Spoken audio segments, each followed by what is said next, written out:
আসসালামু আলাইকুম প্রিয় দর্শক। নবম পে স্কেল নিয়ে কি অবশেষে সরকার চূড়ান্ত কোনো সিদ্ধান্তে পৌঁছাতে যাচ্ছে? কবে থেকে এই বহুল কাঙ্ক্ষিত পে স্কেল কার্যকর হবে? কারা কত বেতন পাবেন এবং নিম্নবিত্ত ও মধ্যবিত্ত কর্মচারীরা কিভাবে লাভবান হবেন? আজকের ভিডিওতে আমরা এসব প্রশ্নের উত্তর খুঁজব।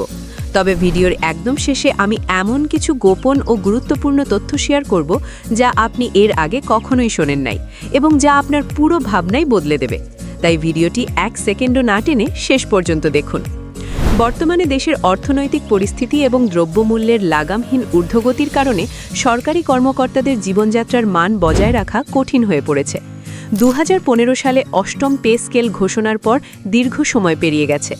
মুদ্রাস্ফীতির এই বাজারে সাধারণ কর্মচারীরা এখন দেয়ালে পিঠ ঠেকে যাওয়ার অবস্থায় আছেন। আর ঠিক এই সময়ে 9 নম্বর পে স্কেল বা বেতন কাঠামো নিয়ে শুরু হয়েছে নতুন তোড়জোড়। সম্প্রতি সরকার একটি অত্যন্ত গুরুত্বপূর্ণ পদক্ষেপ নিয়েছে। যাচাই বাছাই এবং পর্যালোচনার মাধ্যমে সুপারিশ প্রণয়নের জন্য একটি বিশেষ কমিটির গেজেট প্রকাশিত হয়েছে। এই খবরটি সরকারি কর্মকর্তা কর্মচারীদের মাঝে এক আশার আলো তৈরি করেছে। বাংলাদেশ সরকারি কর্মকর্তা কর্মচারী কল্যাণ সমিতির পক্ষ থেকে এই উদ্যোগকে স্বাগত জানানো হয়েছে। কিন্তু প্রশ্ন থেকে যায়, এই কমিটি কি আসলেই সাধারণ কর্মচারীদের কষ্ট লাঘব করতে পারবে?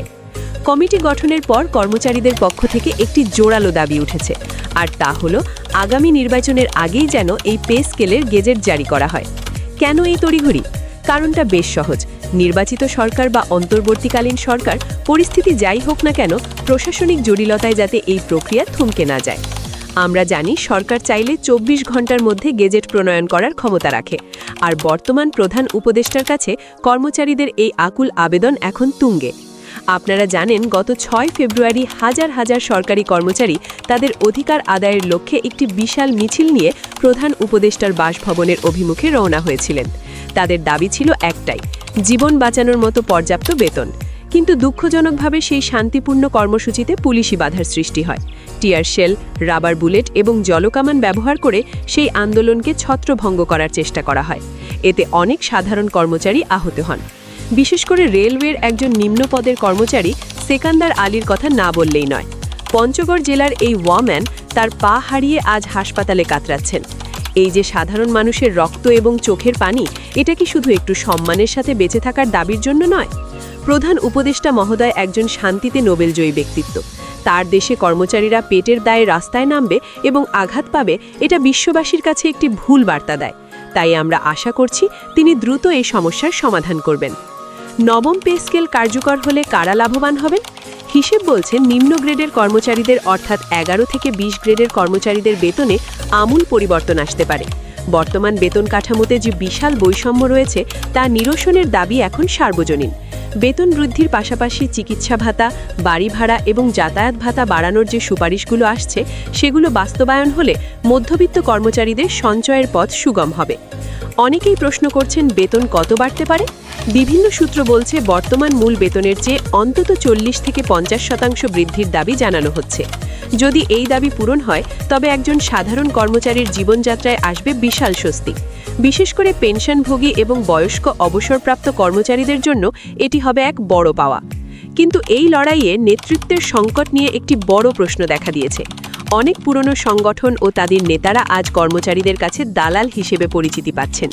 কারণ হিসেবে বলা হচ্ছে, তারা সঠিক সময়ে সঠিক সিদ্ধান্ত নিতে পারছেন না। বারবার কর্মসূচি ঘোষণা করে তা স্থগিত করে দেওয়া হচ্ছে, যা সাধারণ কর্মচারীদের মনে ক্ষোভের সৃষ্টি করছে। দূর দূরান্ত থেকে হাজার হাজার টাকা ধার করে সুদে টাকা এনে কর্মচারীরা ঢাকায় আসেন আন্দোলনে যোগ দিতে, কিন্তু নেতাদের আপোষকামী মনোভাবের কারণে তারা খালি হাতে ফিরে যান। তাই এই কারণে এখন সময় এসেছে তরুণ প্রজন্মের নেতৃত্বের। বাংলাদেশ সরকারি কর্মকর্তা কর্মচারী কল্যাণ সমিতি এখন তরুণদের নিয়ে প্রতিটি জেলা এবং উপজেলায় শাখা কমিটি গঠন করছে। ইগো বা ব্যক্তিগত রেষারেষি বাদ দিয়ে এখন সবাইকে এক হওয়ার সময়, কারণ অধিকার কেউ কাউকে থালায় সাজিয়ে দেয় না, অধিকার আদায় করে নিতে হয়। আপনারা যারা এই ভিডিওটি দেখছেন, তাদের কাছে অনুরোধ, সোশ্যাল মিডিয়ায় আপনাদের দাবিগুলো সবসময় সক্রিয় রাখুন। আপনারাই পারেন পরিবর্তনের হাতিয়ার হতে। সরকার যখন দেখবে 22 লক্ষ কর্মচারী এবং তাদের পরিবারের প্রায় 1 কোটি মানুষ এই একটি দাবিতে অটল, তখন তারা দ্রুত সিদ্ধান্ত নিতে বাধ্য হবে। এবার আসা যাক সেই গোপন তথ্যের দিকে, যার কথা আমি ভিডিওর শুরুতে বলেছিলাম। সূত্র মারফত জানা যাচ্ছে যে সরকার নবম পে স্কেলের পাশাপাশি একটি অন্তর্বর্তীকালীন মহার্ঘ ভাতা বা স্পেশাল অ্যালাওয়েন্স দেওয়ার কথা গুরুত্ব সহকারে চিন্তা করছে, যা গেজেট প্রকাশের আগেই কার্যকরী হতে পারে। এটি কর্মচারীদের বর্তমান আর্থিক সংকট কাটাতে এক তাৎক্ষণিক সমাধান হিসেবে আসবে। এছাড়া বেতন কাঠামোর গ্রেড সংখ্যা কমানোর একটি পরিকল্পনাও টেবিলের উপর রয়েছে, যা বাস্তবায়ন হলে নিচের দিকের কর্মচারীদের উচ্চ পদে যাওয়ার পথ আরও সহজ হবে। এই তথ্যগুলো হয়তো আপনি আগে এভাবে কখনো শোনেননি, তবে পর্দার অন্তরালে এ ধরনের বিশাল কিছু ঘটার সম্ভাবনা প্রবল। পরিশেষে বলবো, ৯ নম্বর পে স্কেল শুধু একটি সংখ্যা নয়, এটি লক্ষ লক্ষ পরিবারের টিকে থাকার লড়াই। আমরা চাই না আর কোনো সেকান্দার আলীকে পঙ্গুত্ব বরণ করতে হোক।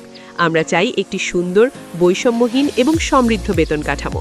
আজকের এই বিস্তারিত প্রতিবেদনটি আপনার কেমন লাগলো তা কমেন্ট করে অবশ্যই জানাবেন। আপনি কি মনে করেন নির্বাচনের আগেই পে স্কেল দেওয়া সম্ভব?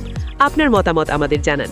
ভিডিওটি ভালো লাগলে লাইক দিন এবং আপনার সহকর্মীদের সাথে শেয়ার করে তাদের সচেতন করুন। আর নিয়মিত এমন আপডেট পেতে আমাদের চ্যানেলটি সাবস্ক্রাইব করে বেল আইকনটি চেপে রাখুন। সবাই ভালো থাকবেন, সুস্থ থাকবেন। ধন্যবাদ।